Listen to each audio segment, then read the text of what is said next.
On Founder Mode, my main takeaway, confusion, published in September 2024. By now, you've likely read or heard about Paul Graham's Founder Mode essay. I started reading the essay with excitement. You could feel energy and conviction from the get-go, and I left the essay confused and frankly worried that this essay will unintentionally become a manifesto for a whole new generation of awful founders. Hence why I bothered to write this during Labor Day weekend. Now, first things first, I'm not a founder, and I don't pretend to know the founder's experience, but I do know teams and organizations, and I've worked with many founders. So with a lot of humility and openness to feedback that I'm missing something here, below are some thoughts on the essay.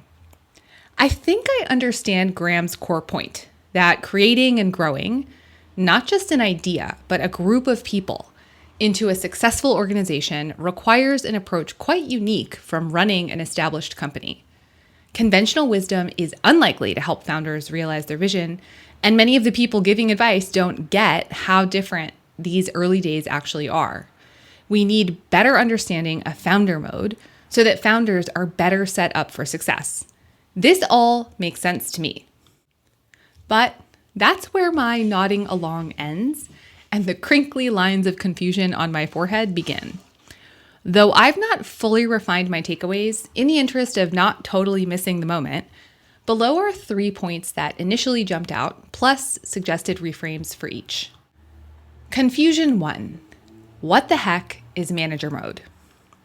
In the essay, manager mode apparently refers to hiring, quote, professional managers, end quote, to run a company. But what is a professional manager? Someone with an MBA? Someone with experience in management roles? Something else? This is just a guess, but perhaps Graham is getting at the folly of hiring a bunch of bureaucrats. And I think we all agree that bureaucrats and dynamic environments like startups, or most companies, frankly, don't mesh. I suppose we could stop there, but it's worth digging deeper. Moving the professional managers category from the abstract into reality, I don't think the notion of manager mode holds up. Given my work experience, over a dozen orgs of different shapes and sizes, I can confidently say that most people in management positions aren't, quote, taught to run companies, end quote, as Graham suggests, let alone taught well. I've seen managers who unfortunately practice something akin to, quote, the principle that the CEO should engage with the company only via his or her direct reports, end quote. Those managers learned that principle from somewhere, but where? Probably not an MBA program, and probably not from another good manager. Most managers are placed into their roles with little to no training in management or leadership. And yes, I'm lumping management and leadership together because they're intertwined, even if not explicitly, in the essay and in real life. And then left to fend for themselves. More often than not, their managers have had a similar experience. Hard skills like finance might be an exception, but even there, formal training must be followed with on-the-job learning. It turns out that learning management skills remains somewhat of an apprenticeship. Oy vey. So unless you're lucky enough to work with a leader who received quality on-the-job training and or exposure to effective management in practice, we're all stuck with perpetual cycles of underdeveloped managers and no meaningful standards of performance. That's why I think managers are less the, quote, professional fakers, end quote, Graham alludes to, and more like poorly prepared individuals trying to get by in this world. Anecdotally, I've never worked with a manager who doesn't also contribute IC work. I'm not saying Graham's parasitic manager caricature doesn't exist, but it's more likely that underperformance, managerial and otherwise, can be linked to other causes, two of which I get into below. To be clear, this implies that, in addition to non-founders offering unhelpful advice and underwhelming performance by so-called professional managers, former founders themselves are likely spouting suboptimal advice on effective management. Potential reframe. Think of management skills and org design as potential tools. I'm not suggesting that founders shouldn't be skeptical of managers and, quote, black box, end quote, org structures. Very much the opposite. Founders should think critically about the skills and roles they need to accomplish their goals, hire people to meet those needs, and use org design to enhance workflows, communication, and that sort of thing. But distilling the roles you actually need in the context of org structure isn't always straightforward, and advice to overhire runs rampant in early stage and mature companies alike, by the way. For example, as a company grows, the volume of stuff to manage, coordination, communication, finances, etc., also grows.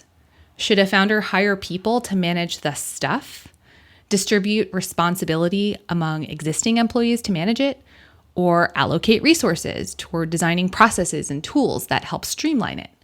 There is no right answer, of course. The key is for founders to understand and receive help in understanding what they need while acknowledging the reality of management skills today and making hiring and org design decisions accordingly. I think where this leaves us is that manager mode probably isn't a thing, but hiring ineffective managers is. Confusion 2. Delegation and micromanagement are not binary opposites. The essay seriously mischaracterizes delegation. Quote, "You tell your direct reports what to do, and it's up to them to figure out how." End quote. Agreed, that is terrible advice. But delegation isn't tossing responsibility over to someone and hoping it all works out. It involves much more: understanding the capability of the delegatee and scoping the delegated responsibilities accordingly, conveying relevant context to them, aligning on outcomes, providing clarity on practicalities like timing and resources, potentially providing training tools and ongoing support, etc. Feedback loops are important so that the work doesn't end up in a black hole along with wasted efforts. Another way to put it, effective delegation is a lot of work. In addition, the essay implies that the only way to be involved in the details of what your team is doing is to micromanage. Quote, "But you don't get involved in the details of what they do. That would be micromanaging them, which is bad." End quote. This statement also suggests that conventional wisdom considers micromanagement to always be wrong. Neither of these claims is true. Hands-on management through working sessions and coaching is just one way to stay involved in initiatives without micromanagement. There are many other approaches. And sometimes you absolutely do need someone to execute what you need and how you need it because you simply don't have time to do it yourself or take the time to delegate properly. This is normal, and most would agree it's 100% appropriate. Footnote: one caveat is that micromanagement should not become the default mode of operation for all the things. This will most certainly render a founder the biggest hindrance to their own organization and send the company's most capable people running for the hills. Potential reframe. Delegation and execution each have costs, and founders must weigh the ROI of delegating versus executing tasks themselves. In reality, the space between micromanagement and hands-off delegation is vast. Instead of thinking in what I would consider false binaries, founders may get more value out of identifying the things they must or want to be actively involved in versus those they're comfortable merely keeping a pulse on. For the former category, founders could take various approaches ranging from leading an initiative outright to participating in working sessions to reviewing work product and so on. For the latter category, founders could consider potential candidates to take on those responsibilities and, exercising solid delegation skills, stay more or less involved depending on performance, experience, and trust levels.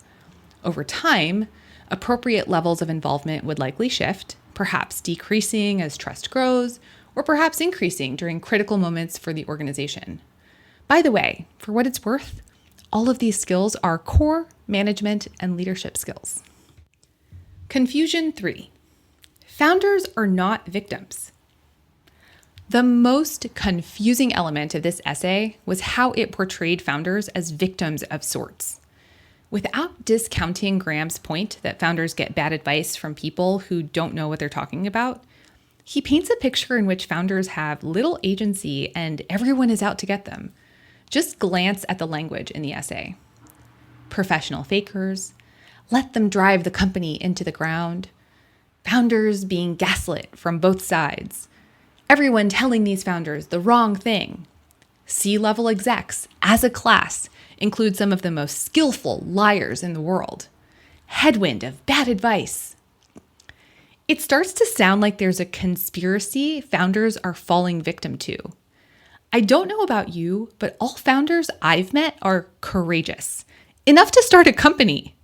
Not victims at all. The good ones are also humble enough to know when to ask for help, while being capable and smart enough to meet advice with healthy skepticism. And the best ones, they own their decisions and assume accountability for the successes and failures of their company. They've embraced that being a founder implies overcoming slim odds while navigating myriad priorities and assembling and leading a team of people, just about the toughest thing to do successfully in life. And while they remain adaptable when the ground shifts beneath them, the best founders I've met do their darndest to ensure that the world's circumstances, including bad advice, poor market conditions, weak hires, resource mismanagement, and so on, don't cripple them, but rather shape their journeys as leaders of a new venture. I 100% applaud and support Graham's call to more effectively support founders. But I don't understand the jump from there to blaming others for failures and setbacks. Potential reframe. Cultivating leadership skills should be a priority for founders, as well as for their advisors and investors. Although you typically won't find me referencing Jocko Willink, it seems appropriate to highlight one of his more well-known quotes. Quote, "There are no bad teams, just bad leaders," end quote. Leadership is the big, gaping hole in Graham's essay. He never talks about it. The word leadership doesn't even appear in the essay. This might be by design. It is, after all, an overused and relatively abstract term. And yet, a call for teaching and developing strong leadership skills amongst founders, given that this is practically non-existent across the entire private sector, see also Confusion 1, is the most important message Graham could have, but did not deliver, which, and please excuse my sarcasm, is not surprising given the leadership behaviors I've seen in the tech sector. The thing is, founders aren't merely developing an idea or inventing a thing and then letting someone else run with it. Founders have made the bold decision to take that idea, nurture it, and invite others to trust them and join the journey. This is first and foremost a massive leadership challenge. So why don't we set up founders for success by equipping them with leadership skills and supporting their growth as leaders? If a founder is letting people, quote, drive the company into the ground, end quote, or unable to negotiate less than optimal circumstances, harsh as it may sound, that's a leadership failure. All the best founders I've met know this.